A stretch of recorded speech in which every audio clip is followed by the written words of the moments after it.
Drop gate number 11 central library মোড়। আপনি দেখতে পাচ্ছেন এটা আছে সেন্ট্রাল লাইব্রেরি বালাকা গেট, যেটাকে আমরা সেন্ট্রাল লাইব্রেরি গেটও বলি। এখান থেকে গিয়েই আমাদের মেলা গ্রাউন্ড আছে।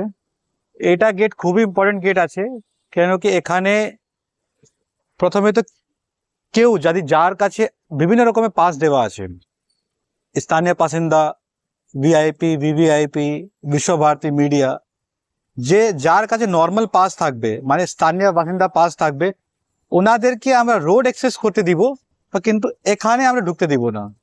যদি ওনারা বলে কি আমার কাছে পাস আছে আমি যাব, তো আপনি বলে দিবেন কি পাসে লেখা আছে সেন্ট্রাল লাইব্রেরি থেকে ইন্টারন্যাশনাল গেস্ট হাউস থেকে ফুলবাড়ি রাস্তা ব্যতীত, দ্যাট ইজ নট অ্যালাউড।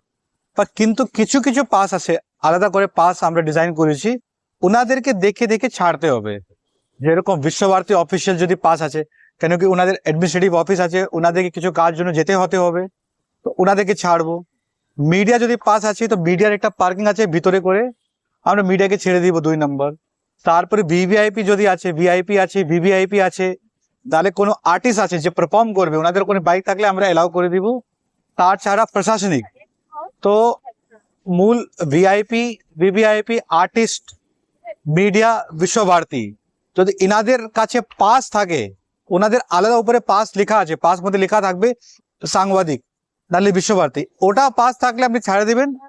অন্য পাস থাকলে আপনি ছাড়বেন না। অন্য পাস থাকলে আপনি বলবেন, আপনি সোজা যান বইটই দিয়ে ফুলবাড়ি দিয়ে, ওখান থেকে ঘুরে যান, আপনি এখান থেকে ঢুকতে দিবেন না।